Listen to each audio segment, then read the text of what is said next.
So, welcome to Genius Makers today. Today, we're going to be discussing parts of the book of the month, Crucial Conversations. It's about mastering the dialogue. You have to stop interpreting things and making stories in our head and really analyzing what we're going to say before we say it. It's based on how we tell stories to ourselves instead of checking the facts. So it made me reflect. And moving forward, I might think of what things to see based on facts or, the truth. This book gives us all the tools to have the crucial conversations. What's the definition of a crucial conversation? Anybody? Having it with high stakes and high emotion. High stakes, high emotions, and Opinions vary. Opinions vary. Thank you very much. So we have different opinions, high stakes, and emotional. We can have very difficult conversations with people as long as we're constructing the conversation correctly, as long as we're getting away from our own emotion and getting away from our own stories, sticking to facts, and we can help others do the same. We're all leaders. How many times do we let that emotion affect us? I know I did super poorly this last week a few times.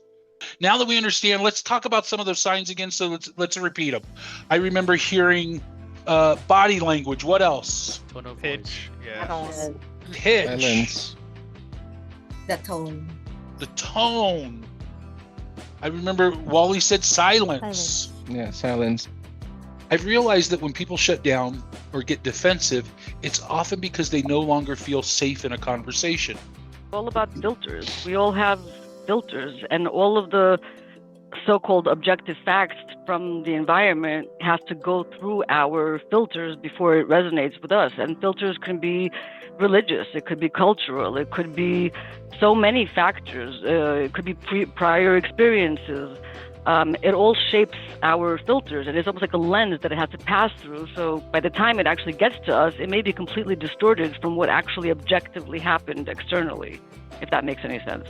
I think the first filter, and I like that, Yana, I think the first filter is the person that the message is coming from. I think that's a filter that, you can't avoid.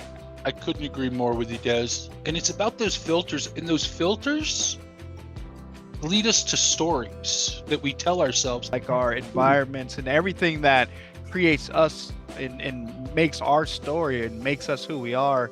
All these experiences, everything we've gone through in life create a lens which we see the world through, and everyone's lens is unique to their life and their experiences and their stories. Just your mind making up the story that you observe, and you behave based on that. That's what we do. That's how we function. We function based on wrong assumptions that could possibly not even be on your own behavior, on your own beliefs. What I liked about it also, Kevin, is that you can come up with different stories based on what you see. Like on the one hand, you can be like, oh, this guy is a total bully and he's a jerk. On the other hand, you could be like, no, he actually gives a shit about the company's money and he cares.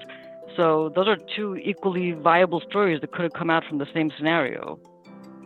What's fact is that both of the attorneys were the first to respond about facts. And that It is is facts. But this, I think this is maybe one of the most important lessons we've had to date, because if we can all change what we immediately feel and step back, our responses would be a lot different.